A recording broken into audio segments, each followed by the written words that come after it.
नमस्कार साथियों, आज हम जो सॉल्व पेपर करवा रहे हैं उसको हम आगे की ओर अग्रसर करते हुए अब देखो एग्ज़ाम एकदम नज़दीक आ गई है। ठीक है, अब क्वेश्चन नंबर 1 लगा रहा हूँ मैं।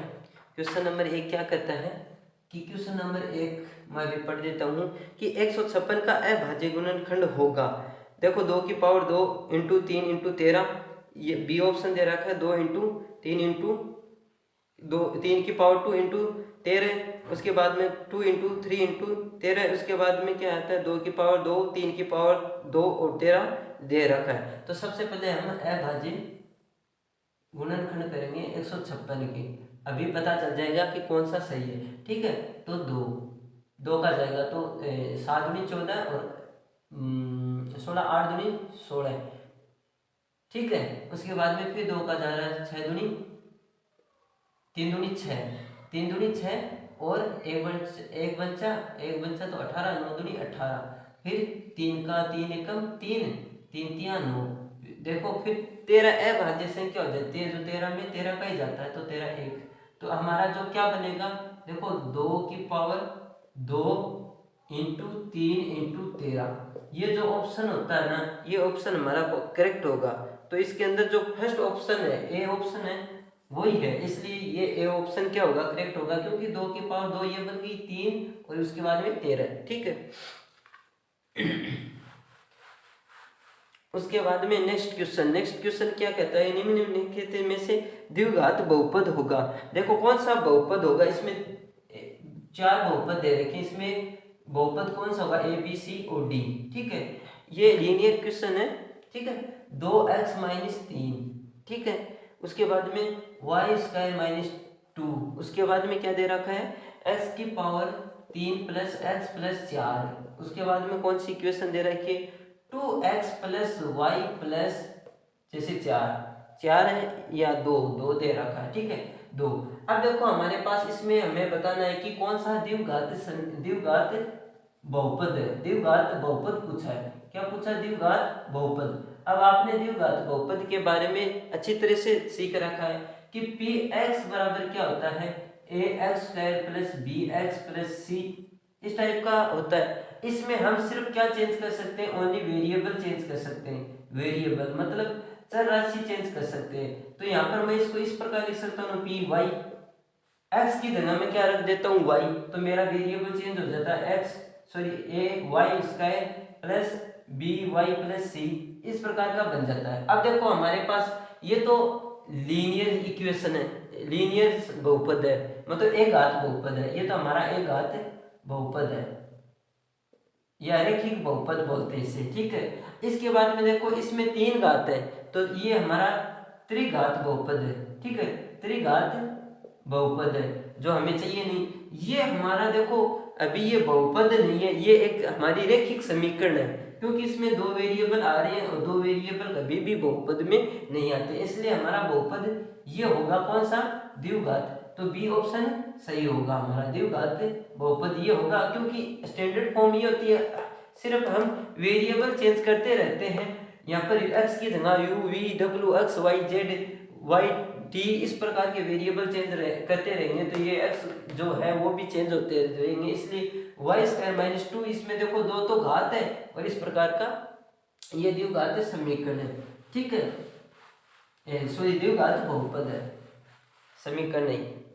उसके बाद में देखो क्वेश्चन नंबर दे रखा है कि रैखिक समीकरण 3x प्लस 4y बराबर 20 को संतुष्ट करने वाला बिंदु है। अब देखो समीकरण दे रखी है हमारे पास 3x प्लस 4y बराबर 20, ये हमारे पास कोई इक्वेशन दे रखी है। ठीक है, समीकरण।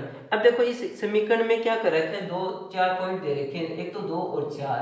ठीक, और बी पॉइंट दे रखा है हमारे को -2 और 4, -2 और 4, और सी पॉइंट क्या दे रखा है हमारे को 4 और 2, 4 और 2। उसके बाद में डी पॉइंट क्या दे रखा है, डी पॉइंट दे रखा है हमें 2 और -4, 2 और -4, ये मेरे पास देखो पॉइंट दे रखे। अब मेरे को ये चेक करना है कि ये संतुष्ट करती है, मतलब सुटेबल है या नहीं। तो मैं क्या करता हूँ, इस इक्वेशन में ये वैल्यू पुट करता हूँ। देखो पहले मैं x की जगह 2 पुट करता हूँ, तो 3 दूनी 6 प्लस y की जगह 4, तो 4 चौक 16 बराबर 20, क्या बराबर हो रही है, 16 8 6 20 नहीं हो रही, तो ये नॉट इक्वल टू हो गई, मतलब इक्वल नहीं है। इसी प्रकार मैं दूसरी बी की वैल्यू पुट अप करके देखता हूँ, तो दूसरी वैल्यू पुट अप करके देखता हूँ तो माइनस के 6 और प्लस, क्योंकि -2 यहाँ पर -6 देंगे, प्लस 4 चौक 16, तो ये देखो 16 में से -4 गए 10 बच्चे, जो नॉट इक्वल टू 20 के इक्वल होना चाहिए। अब देखो इसमें देखो 4 4 3 12, ठीक है, प्लस 4 दूनी 8 बराबर 20। देखो 8 9 10 ये बराबर है, ये बराबर है, ठीक है, ये हमारा क्या है बराबर। इसके बाद में इस इक्वेशन में इस युग्म को देखो कि ये युग्म इससे संतुष्ट करता है या नहीं करता, तो मैं देखो 3 दूनी 6 और माइनस का 16, तो यहाँ पर माइनस का बचता है, तो नॉट इक्वल टू 20, तो मेरा सी ऑप्शन एकदम करेक्ट होगा, जो क्या इस इक्वेशन को क्या करेगा, संतुष्ट करेगा, ठीक है, एकदम संतुष्ट करेगा। उसके बाद में नेक्स्ट क्वेश्चन नेक्स्ट क्वेश्चन क्या कहता है कि आपके पास एक एपी है, एक क्या है एपी किस प्रकार की है, 11 8 5, इसका आपको क्या निकालना, ओनली सार्व अंतर बताओ, ओनली सार्व अंतर बताओ। ये लीनियर क्वेश्चन है, छपता है, हर बार छपता है, ठीक है। तो 11 8 5, तो मैं सबसे पहले इसको बोलता हूँ A1, इसको बोलता हूँ A2, इसको बोलता हूँ A3, ठीक है। अब देखो हमने डी का फॉर्मूला, अभी ए तो हो गया हमारा 11, या इसे A1 भी बोल सकते हैं, ठीक है। अभी मैं डी का फॉर्मूला क्या कहता है, A2 माइनस A1 निकल लो आप, डी बराबर क्या होता है, A2 की वैल्यू है 8 और माइनस 11, A1 की वैल्यू 11, तो डी बराबर क्या आ जाएगी मेरी माइनस के 3। अब देखो डी बराबर -3 आ गए। अब मैं यहाँ पर देखो 8 और 5 आगे के नंबर है, तो मैं 8 में से -3 करूंगा, तो मतलब एक तरह से जोड़ना होता है, तो मेरे को 5 आ जानी चाहिए, मतलब ये तभी ये सारा अंतर संभव है। तो मैं 8 में से -3 किया तो मेरे पास 5 आ गया, अगले वाला पद आ गया, इसका मतलब मेरा सार्व अंतर क्या होगा, डी सार्व अंतर होगा -3, ठीक है, सार्व अंतर हमारा क्या होगा -3। लीनियर क्वेश्चन है, एपी का तो छपेगा ही छपेगा, ठीक है। क्वेश्चन नंबर 6, अब क्वेश्चन नंबर 6 क्या कहता है, यदि सेक थीटा 13/12 हो तो साइन थीटा का मान होगा। अब देखो सेक थीटा 13/12 हो, तो यहाँ पर देखो सबसे पहले सेक थीटा का मान क्या है, 13/12। अब हमें पूछा क्या है, साइन थीटा का मान पूछा, हमें क्या पूछा है कि साइन थीटा का मान क्या होगा, हमें साइन थीटा का मान पूछा है। तो ऐसे के इस प्रकार के सिस्टम में सबसे पहले तो हम एक ट्रायंगल बनाएंगे, क्या बनाएंगे, ट्रायंगल, ठीक है। उसके बाद में मैं क्या करता हूँ, लाल बट्टे कक्का वाले फॉर्मूले में चल जाता हूँ, कक्का। अब देखो ये तो होता है साइन, ये होता है कोस, ये होता है टेन, और ये होता है कोट, ये होता है सेक, और ये होता है कोसेक। अब देखो मेरे को सेक की वैल्यू दे रखी है, तो सेक को मैं कर्ण और बट्टे आधा लिखूंगा, तो ये मेरा क्या हो जाएगा, कर्ण, ये हो जाएगा मेरा आधा है, तो मैं कर्ण तो ये यहाँ पे लिख देता हूँ, और हमेशा आधार नीचे होता है तो मैं इसको आधार लिख देता हूँ, ठीक है। और ये मेरा लंब, ठीक है, ये आधार, ये कर्ण, और ये मेरे पास लंब, जो हमें निकालना पड़ेगा। अब देखो ए बी सी, इस प्रकार का मेरे पास फिगर है। अब मेरे को चाहिए क्या, साइन थीटा, तो मेरे को साइन थीटा कहाँ पर मिलेगा, साइन थीटा लंब बट्टे कर्ण करूंगा तब मिलेगा। तो मेरे देखो साइन थीटा लंब बट्टे कर्ण, लंब है मेरे पास ए बी अपॉन कर्ण क्या है ए बी, ठीक है, ए बी, और कर्ण क्या है ए सी। अब देखो मेरे पास इसमें कौन सी चीज तो मौजूद है, ए सी की वैल्यू पता है, लेकिन लंब की वैल्यू पता नहीं है, अभी तक पता नहीं है कि लंब कितना है, तो मैं लंब को यहाँ से निकालने की कोशिश करता हूँ। आपको पता है कि ये जो 90 डिग्री वाला होता है कोण, इसके अंदर एक कोण एक रेखा के बराबर दोनों रेखा होती है, तो कर्ण का स्क्वायर बराबर आधार का स्क्वायर प्लस लंब का स्क्वायर, ठीक है। अब देखो मैं कर्ण का कितना है, 13 का स्क्वायर बराबर आधार का 12 का स्क्वायर प्लस लंब का अभी अज्ञात है, तो लंब का स्क्वायर 13 का, या लंब का स्क्वायर में लिखता हूँ, तो लंब का स्क्वायर निकलता हूँ, तो 13 का स्क्वायर माइनस 12 का स्क्वायर, ठीक है। अब देखो लंब का स्क्वायर 13 का होता है 169, 12 का होता है 144। अब देखो मैं क्या करता हूँ, 169 में से 144 निकालता हूँ, तो 9 में से 4 गए तो 5, ठीक है, और 6 में से 4 गए तो 2, 25। अब मेरे पास लंब का स्क्वायर, अब देखो लंब का स्क्वायर कितना है मेरा, लंब का उसका रहा मेरे पास 25, तो मेरा लंब कितना बन गया, 25, तो 5 मेरा लंब बन गया। अब मेरे पास लंब 5 बन गया। अब देखो मेरे पास यहाँ पर मैं साइन थीटा की वैल्यू निकाल सकता हूँ, साइन थीटा की वैल्यू पुट अप कर सकता हूँ। देखो ए बी का मान आ गया 5 और बी ए सी कितना था मेरा 13, तो 5/13 इसमें ऑप्शन है, 5/13 बी ऑप्शन है, तो बी ऑप्शन मेरा क्या होगा, सही हो जाएगा। जो साइन थीटा की वैल्यू पूछी है जो 5/13 आ जाएगा, ठीक है, बी ऑप्शन मेरा क्या हो जाएगा सही हो जाएगा। उसके बाद में नेक्स्ट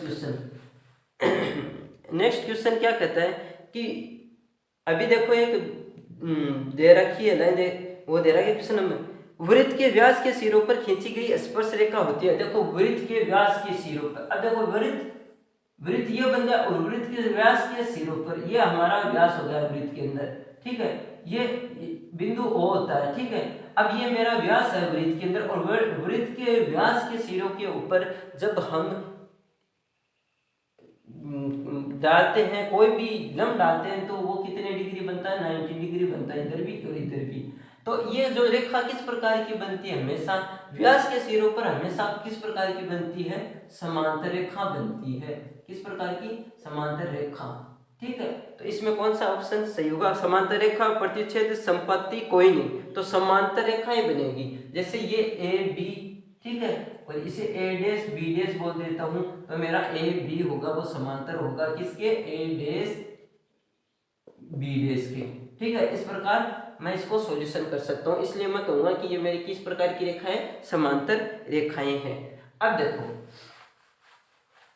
नेक्स्ट क्वेश्चन क्या कहता है, वृत्त की परिधि 44 सेंटीमीटर है, तो वृत्त का व्यास निकालो। अब देखो वृत्त, हमारे पास एक वृत्त दे रखा है, ठीक है, और इसमें पूछा भी है कि व्यास कितना बनेगा, ठीक है, ये पूछा है। तो वृत्त की परिधि हमें दे रखी है, परिधि कितनी दे रखी है, परिधि दे रखी है हमें 44 सेंटीमीटर, ठीक है, और हमें क्या दे रखा है, और परिधि दे रखी है, और वृत्त का व्यास पूछा है।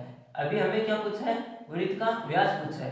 तो व्यास हमें हमारा ये होता है, जो देखो पहली बात तो गिवन क्या दिया हुआ है, इसमें गिवन दिया हुआ है वृत्त की परिधि कितनी दे रखी है हमें, वृत्त की परिधि दे रखी है हमें 44 सेंटीमीटर, ठीक है। अब देखो 44 सेंटीमीटर दे रखी है, तो मैं इधर प्रश्नानुसार हम परिधि का फॉर्मूला लिख सकता हूँ। परिधि का फॉर्मूला क्या होता है, 2πr और बराबर 44। अब देखो अभी मैं क्या करता हूँ, 2 गुणा 22/7 लिखता हूँ, और r मेरे को अज्ञात है 44 कर देता हूँ। अब देखो मेरे पास क्या आता है, 44 एक आ जाता है और 7 नीचे आ जाता है, और r/44। अब देखो 44 से 44 कट गया, r बराबर मेरे पास 7 आ गया। अब देखो मेरे पास रेडियस तो आ गई, r बराबर 7 आ गई, परिधि से निकाल लिया, लेकिन मेरे को पूछा क्या है, व्यास। मेरे को क्या पूछा है, व्यास। अब आपको पता है कि व्यास d होता है, और d होता है वो त्रिज्या क्या होता है, 2 गुना होता है। तो d बराबर क्या हो जाएगा, 2 गुना r का मान रख दूंगा मैं 7, तो मेरा d बराबर क्या हो जाएगा, 7 दूनी 14, तो 14 सेंटीमीटर मेरा क्या हो जाएगा, व्यास हो जाएगा। ये मेरा यहाँ से लेकर यहाँ तक कितना हो जाएगा, 14 सेंटीमीटर, ठीक है, 14 सेंटीमीटर मेरा व्यास हो जाएगा।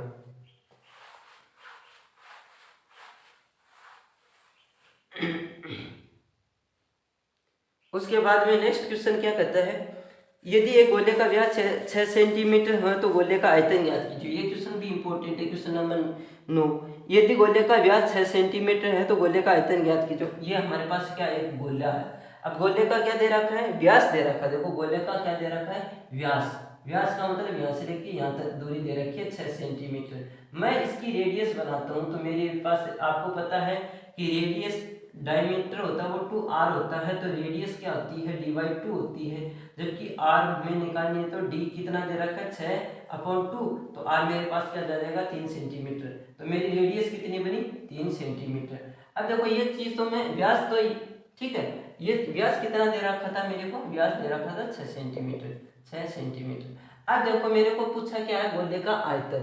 तो गोले का आयतन पूछा है, तो गोले का आयतन वॉल्यूम, ठीक है, गोले का आयतन क्या होता है आपको पता है, 4/3 पाई r क्यूब, ठीक है, 4/3 पाई r क्यूब। गोले का आयतन क्या कहता है, 4/3 पाई r क्यूब। अब देखो आर क्यूब, ठीक है। अब मैं क्या करता हूँ यहाँ पर 4/3 लिख देता हूँ 22। अब देखो इसमें पाई है ना, वो पाई एजिट रखना है क्वेश्चन के अकॉर्डिंग, क्योंकि क्वेश्चन के अंदर इसने पाई को रखा है, मिटाया नहीं है, ठीक है। तो पाई को एजिट रखना, तो मैं पाई को एजिट रख देता हूँ। उसके बाद में आर का मान पूछा है, आर का मान कितना दे रखा है 3, तो मैं इसको 3 गुणा 3 गुणा 3 लिख देता हूँ। अब देखो 3 से 3 गया, ठीक है। उसके बाद में 3 3 9 9 9 18 27 9 चौक 36। अब मेरे पास कितना आ गया 36 पाई, और उसको मैं सेंटीमीटर क्यूब में लिखूंगा, ठीक है। तो मेरे पास गोले का आयतन क्या आ जाएगा, गोले का आयतन आ जाएगा मेरे पास 36 पाई सेंटीमीटर क्यूब। ये मेरे पास गोले का आयतन आ जाएगा, ठीक है। गोले का आयतन क्या आ गया 36 पाई सेंटीमीटर क्यूब। देखो इसमें ए ऑप्शन में दे रखा है 36 पाई सेंटीमीटर स्क्वायर, ये नहीं होगा। सेंटीमीटर स्क्वायर क्या होता है, सेंटीमीटर स्क्वायर होता है हमारा वृत्त क्षेत्रफल, स्क्वायर में क्षेत्रफल होता है, क्यूब में आयतन होता है, ठीक है। उसके बाद में क्या दे रखा है, एक बंटन है, इसका माध्यक निकालना है। एक बंटन दे रखा है, एक हमारे पास एक बंटन दे रखा है। बंटन किस प्रकार का है, 4 1 3 4 1 3, ठीक है। 4 1 3 5 और 7, 4 1 3 5 और 7, इसका हमें निकालना है माध्यक। माध्यक या माध्यिका एक ही चीज होती है, या माध्यिका, ठीक है। माध्यिका एक ही चीज होती है। अब देखो इसमें सबसे पहले हम इस चीज को सोल्व करने से पहले हम क्या करते हैं, जो हमारी जो ये सीरीज होती है एक तरह से, ठीक है। इसको मैं क्या लिखता हूँ, इस सीरीज को मैं आरोही क्रम में लिखता हूँ, आरोही क्रम में, ठीक है। आरोही क्रम में मतलब, आरोही क्रम मतलब छोटे से बड़े तक, या लिखो बोल दो कि छोटे से बड़े क्रम में, बड़े क्रम में, छोटे से बड़े क्रम में। अब देखो छोटे से बड़े क्रम में लिखूंगा तो मैं देखो पहले लिखूंगा 1, उसके बाद में लिखूंगा 3, उसके बाद में लिखूंगा 4, उसके बाद में लिखूंगा 5, उसके बाद में लिखूंगा 7, 1 2 3 4 5, 1 2 3 4 5, 5 5 वैल्यू लिख ली, पांचों सेटअप होगी, 1 3 4 5 6 नहीं 7 है, ठीक है। अब मैं क्या करता हूँ कि इसके अंदर माध्यक का निकालने के लिए आपको कुछ भी नहीं करना है, सिर्फ एक पद इधर से हटाते जाओ, एक पद इधर से हटाते जाओ, फिर एक पद और हटा दो इधर, ठीक है। फिर एक पद और हटा दो इधर। अब देखो बीच में क्या बचता है, 4 बचता है, तो ये 4 ही आपका क्या हो जाएगा, माध्यक हो जाएगा, या माध्यिका हो जाएगा बीच वाला, ठीक है। माध्यिका हो जाएगा आपका 4, ठीक है। ये ही आपका ऑप्शन करेक्ट होगा, ठीक है। माध्यिका के अंदर माध्यिका कुछ है ना, माध्यिका में ये होगा माध्यक या माध्यिका, ठीक है। उसके बाद में क्या कहता है क्वेश्चन नंबर, एक सिक्कों को एक बार उछाला जाता है तो चित्त प्राप्त होने की प्रायिकता बताओ। अब आपको पता है कि एक सिक्के को एक बार उछाला जाता है तो कितने संभावित परिणाम बनते हैं, एज और टेल। तो कुल संभावित परिणाम कितने बनते हैं, कुल संभावित परिणाम बनते हैं 2, कुल संभावित परिणाम तो बनते हैं 2, या तो हेड और टेल 2 आ सकते हैं, ठीक है। लेकिन इसमें क्या कहा गया है कि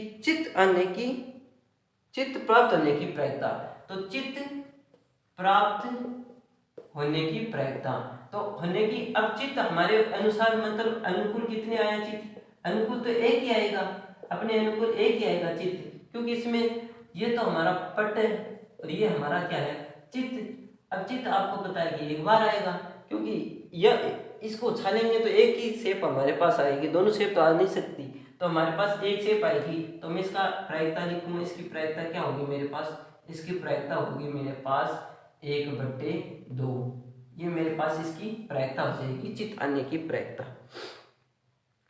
उसके बाद में देखो, उसके बाद में नेक्स्ट क्वेश्चन क्या कह रहा है, नेक्स्ट क्वेश्चन कहता है कि किसी त्रिभुज की भुजाएं 3 सेंटीमीटर 4 सेंटीमीटर 5 सेंटीमीटर हैं तो त्रिभुज होगा समकोण होगा या समरूप, ये पूछ रखा है। सबसे पहले आपको एक त्रिभुज बना लेना है, ठीक है। उसमें सबसे बड़ी भुजा की कौन सी है, देखो इसमें 3 दे रखा है, 4 सेंटीमीटर और 5 सेंटीमीटर, इस प्रकार दे रखा है। आपको पता है कि सबसे बड़ी भुजा कौन सी होती है, ये होती है, तो 5 सेंटीमीटर कर्ण होता है इसका, ठीक है। और उसके बाद में लंब होता है उससे छोटा 4 सेंटीमीटर का, उसके बाद में 3 सेंटीमीटर का बेस होता है, ठीक है। ये मेरे पास क्या हो गया, जैसे ये मेरे पास ए बी सी, ठीक है, ए बी सी हो गया। अब मैं क्या करता हूँ यहाँ पर कि हमें ये देखना है कि समकोण त्रिभुज होता है। समकोण त्रिभुज कब होगा? समकोण समकोण त्रिभुज कब होगा? जब इसके अंदर बड़ी भुजाओं का स्क्वायर, मतलब कर्ण का स्क्वायर होगा, वो लंब के स्क्वायर प्लस आधार के स्क्वायर के बराबर हो जाएगा। तो मेरा क्या होगा? ये हो जाएगा, ठीक है, समकोण त्रिभुज हो जाएगा। तो मैं कर्ण का स्क्वायर करता हूँ तो 5 का स्क्वायर, ठीक है, बराबर लंब का स्क्वायर कितना है? लंब मेरा 4 का स्क्वायर प्लस आधार का स्क्वायर है 3 का स्क्वायर। अब देखो मेरे पास क्या हो गया? 5 का 25 हो गया प्लस बराबर 4 का 16 हो गया और 3 का 9 हो गया, 9 6 25, तो 25 बराबर मेरा 25 आ गए, ठीक है। इसका मतलब ये मेरा त्रिभुज किस प्रकार का? समकोण त्रिभुज है। किस प्रकार का है? समकोण समकोण त्रिभुज है, समकोण त्रिभुज है, ठीक है, समकोण त्रिभुज है।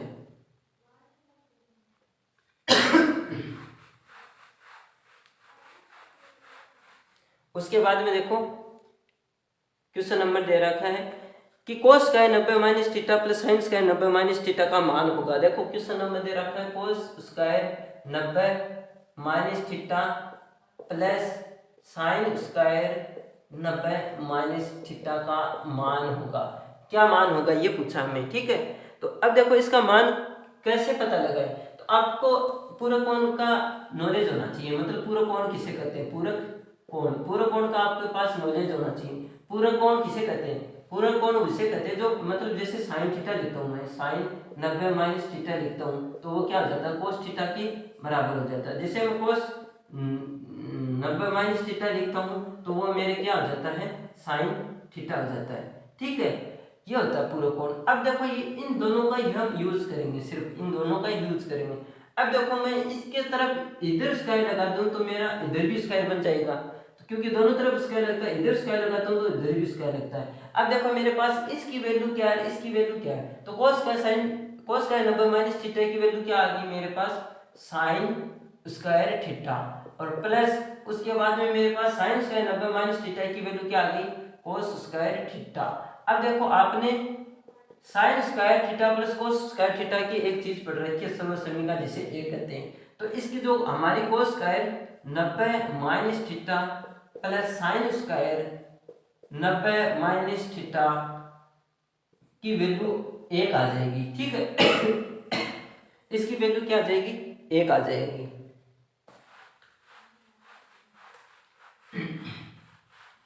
उसके बाद में मैं क्वेश्चन नंबर लगाता हूं, ठीक है। क्वेश्चन दे रहा है कि वृत्त की स्पर्श रेखा और त्रिज्या के बीच का कोण बनता है। देखो वृत्त की स्पर्श रेखा और त्रिज्या के बीच का कोण बनता है। अब आपको पता है कि जब ये मेरे पास एक वृत्त है, इस वृत्त के ऊपर मैं जब स्पर्श रेखा, कोई भी स्पर्श रेखा खींचता हूँ कहीं भी, जैसे मैंने ये स्पर्श रेखा खींची, ये तो क्रॉसिंग हो ये प्रतिच्छेद रेखा से हो गई, मतलब स्पर्श रेखा मतलब स्पर्श बिंदु बन जाए। यहाँ पर स्पर्श रेखा बनाऊं, खींचू तो मेरा क्या बन जाए? स्पर्श बिंदु बन जाए, ठीक है। ये मेरे पास एक स्पर्श रेखा खींची जहां पर मेरा क्या बना? स्पर्श बिंदु बना, ठीक है, स्पर्श बिंदु। अब देखो ये भी मेरा क्या? स्पर्श बिंदु, ठीक है। अब स्पर्श बिंदु और इसमें केंद्र में ओ पॉइंट पाया जाता है। इस ओ पॉइंट से इस त्रिज्या को मैं इस स्पर्श बिंदु पर लेके आऊंगा तो मेरे पास स्पर्श रेखा के साथ हमेशा क्या बनेगा? 90 डिग्री का कोण बनेगा। सपोज यहाँ पर भी देख लो आप, कितने डिग्री का बनेगा? 90 डिग्री का कोण बनेगा। केंद्र से जब त्रिज्या के द्वारा लंब डालते हैं तो वो 90 डिग्री का बनेगा स्पर्श बिंदु के ऊपर या स्पर्श रेखा के ऊपर, ठीक है। उसके बाद में क्वेश्चन नंबर ये दे रखा है क्वेश्चन नंबर 1 कि बंटन 5 10 15 20 25 का मध्य है। हमें मध्य पूछा है किसका?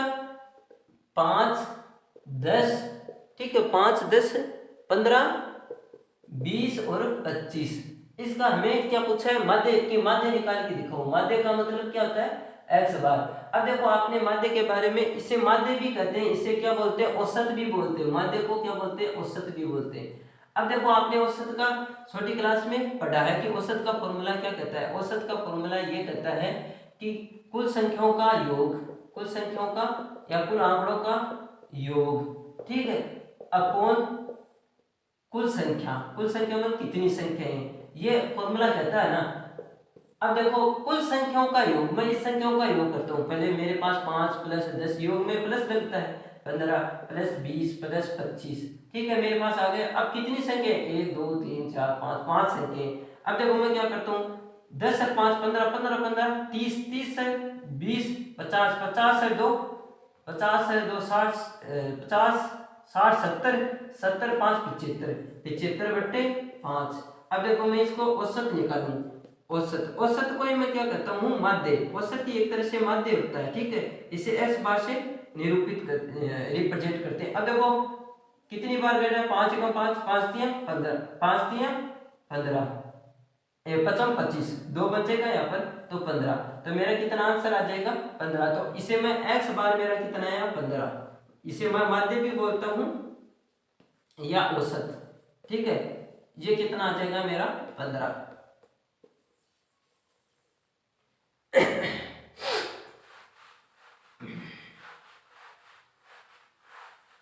उसके बाद में नेक्स्ट क्वेश्चन की क्या कहता है, किसी प्रयोग की सभी प्रारंभिक घटनाओं की प्रायिकता का योग बताओ। आपने कोई एक्सपेरिमेंट किया, उस एक्सपेरिमेंट के अंदर आपको पता है कि प्रायिकता का योग किस रेंज के अंदर चलता है। तो प्रायिकता होती है हमारा, कोई प्रायिकता होती है, उसका जो रेंज होता है, जैसे कोई पीई प्रायिकता हमारे पास, ठीक है, उसकी रेंज हमारे 0 से लेकर 1 तक काम करती है, ठीक है। 0 से लेकर 1 तक काम करती है। अब आपको पता है कि प्रायिकता के अंदर आपके पास होने की प्रायिकता होती है, एक तो होने की, ठीक है, पर एक पीई नहीं होने की होती है, नहीं होने की होती है। अब इन दोनों प्रायिकताओं का योग करता हूं मैं, पीई और प्लस पीई नहीं होने की, मतलब पी होने की और पी नहीं होने, पी होने की और पी नहीं होने की प्रायिकता का जो योग करता हूं तो मेरे पास क्या बन जाता है, 1 बन जाता है। इसलिए क्या कहूँ, इस यहाँ पर क्या आ जाएगा कि प्रयोग की सभी प्रारंभिक घटनाओं की प्रायिकता का योग क्या होता है, 1, क्योंकि एक बार होती है प्रायिकता, एक बार नहीं होती है, दोनों को इकट्ठे करेंगे तो आंसर क्या बनेगा, 1 बनेगा, कि हमारा प्रायिकता जो बनी थी वो 1 थी, ठीक है। इसमें इसका रेंज भी इस प्रकार सेट किया गया, प्रीसेट इस प्रकार सेट किया, रेंज सेट, ठीक है, 0 से 1 के बीच में इसे सेटअप किया। उसके बाद में क्या है ठीक है, उसके बाद में देखो एक क्वेश्चन दे रखा है कि दो समरूप त्रिभुजों के क्षेत्रफलों का अनुपात 4:9 हो तो दोनों त्रिभुजों की भुजाओं का अनुपात ज्ञात कीजिए। अब देखो कल तो हमें दे रखा था भुजाओं का अनुपात और क्षेत्रफल का पूछा था, आज दे रखा है हमें क्षेत्रफल का अनुपात, किसका, क्षेत्रफल का अनुपात किसमें, त्रिभुज के क्षेत्रफल का अनुपात दे रखा हमारे को 4:9। अब हमें पूछा है किसका, त्रिभुज के भुजा का अनुपात पूछा है, ठीक है, अनुपात पूछा। तो कल हमने क्या किया था, कल हमने क्या था कि अगर हमारे पास एक्स वाई 2 भुजा थी, ठीक है, ये हमारी क्या थी भुजा, तो इसका क्षेत्रफल का, इसका अनुपात ये था, ठीक है। अब त्रिभुज की भुजा ये थी और त्रिभुज का क्षेत्रफल बनाया था हम एक्स स्क्वायर अनुपात वाई स्क्वायर बनाया था। अब देखो अब हमें क्या करना है, एक्स स्क्वायर वाई स्क्वायर हटाना है, तो मैं क्या करूंगा, 2 दूनी 4 और 3 तिया 9, तो मेरा क्या आ जाएगा 2:3 हो जाएगा, ठीक है, 2:3 हो जाएगा। समरूप त्रिभुज होने चाहिए, ठीक है, और समरूप त्रिभुज है। अब देखो कल भी एक क्वेश्चन दे रखा था, चलो इसको छोड़ो, इस क्वेश्चन को कौन करना, क्योंकि tan 30 डिग्री कोट 77 ये कल आ चुका है, ठीक है। अब दी गई आकृति में BC का मान ज्ञात कीजिए। अब एक आपको पास आकृति दी गई है, उसमें आपको BC का मान ज्ञात करना। ये आपके पास एक आकृति दी गई है, ठीक है, A B और C ये आकृति दी गई है, ठीक है। इसमें जो इसकी लंबाई दे रखी है वो कितनी दे रखी है, 5 सेंटीमीटर, ठीक है। उसके बाद में क्या कह रहा है, ये कोण दे रखा है 30 डिग्री, ठीक है, और इसमें पूछा है BC, ये पूछा है कि आधार, ठीक है, ये 90 डिग्री, तो ये बन जाएगा आधार और ये बन जाएगा कर्ण, ठीक है। अब आपको इस क्वेश्चन के अंदर सबसे पहले हमें क्या करना है, अज्ञात चीज, आपको लाल बट्टे कक्का में चले जाना है, लाल बट्टे कक्का में चले जाना है। अब देखो पहले जो चीज दे रखी है, अज्ञात चीज दे रखी है, उसको मैं पहले लिख लेता हूँ। अज्ञात चीज दे रखी है मेरे को आधार, तो BC अपॉन, ठीक है, BC अपॉन AB, ठीक है। अब आपको पता है कि BC क्या है, आधार और लंब, ठीक है, आधार अपॉन लंब। तो ये आधार अपॉन लंब क्या होता है, मेरा कोट होता है, कोट थीटा, ये होता है मेरा कोट थीटा, ठीक है, ये मेरा क्या होगा, कोट थीटा। अब मैं क्या करता हूँ, थीटा की वैल्यू मेरे पास दे रखी है 30 डिग्री। अब मैं क्या करता हूँ, इसको एक बार व्युत्क्रम कर देता हूँ, उल्टा कर देता हूँ, तो मैं इसको AB अपॉन BC लिख सकता हूँ क्या, तो मेरा ये क्या हो जाएगा, कोट का क्या हो जाएगा, टेन हो जाएगा, टेन 30 डिग्री। अब देखो मेरे पास AB की वैल्यू कितनी है, 5 सेंटीमीटर, AB की मेरी 5 सेंटीमीटर है, और BC मेरे पास अज्ञात है, और टेन 30 डिग्री की वैल्यू कितनी होती है, 1/√3, ठीक है। अब मैं क्या करूँगा, यहाँ पर BC निकालूंगा, तो BC निकालूंगा तो मेरे पास ये हो जाएगा 5√3, ठीक है। BC मेरा कितना हो जाएगा, BC हो जाएगा मेरा 5√3, ये मेरा BC बन जाएगा √3, और BC इधर चल जाएगा, तो BC हो जाएगा 5√3।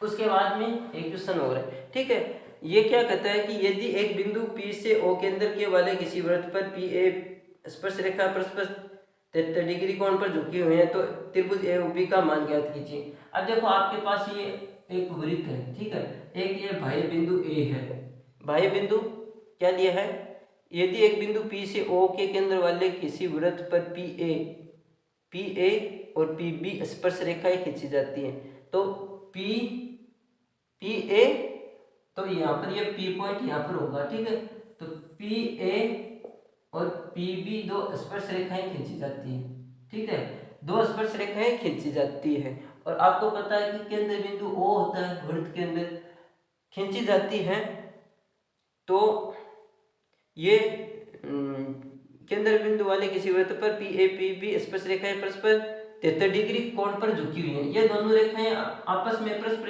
रेखाएं वो 73 डिग्री कोण पर झुकी हुई हैं, ठीक है।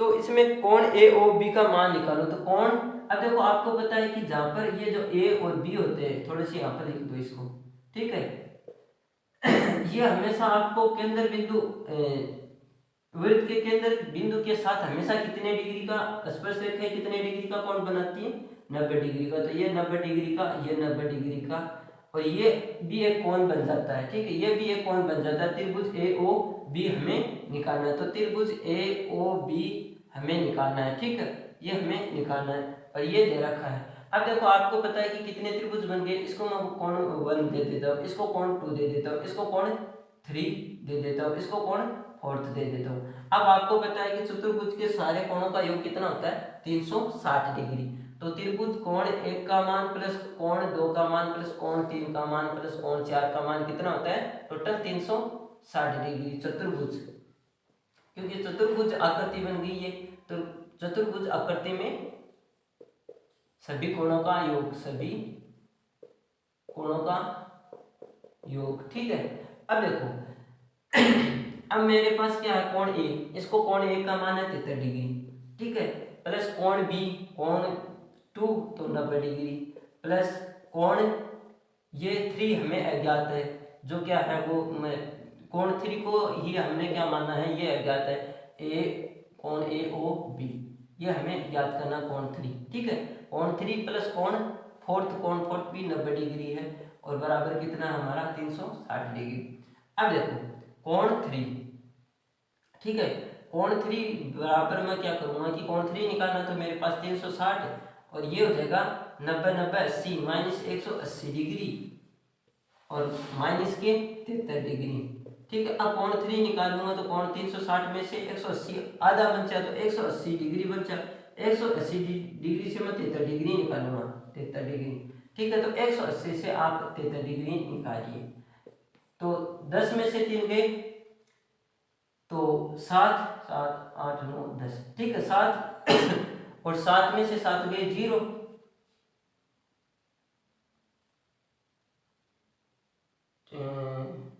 8 में से 8 गए 0 और 1, तो 107 है, तो मेरे पास कोण 3 का मान कितना है, 107 डिग्री, ठीक है।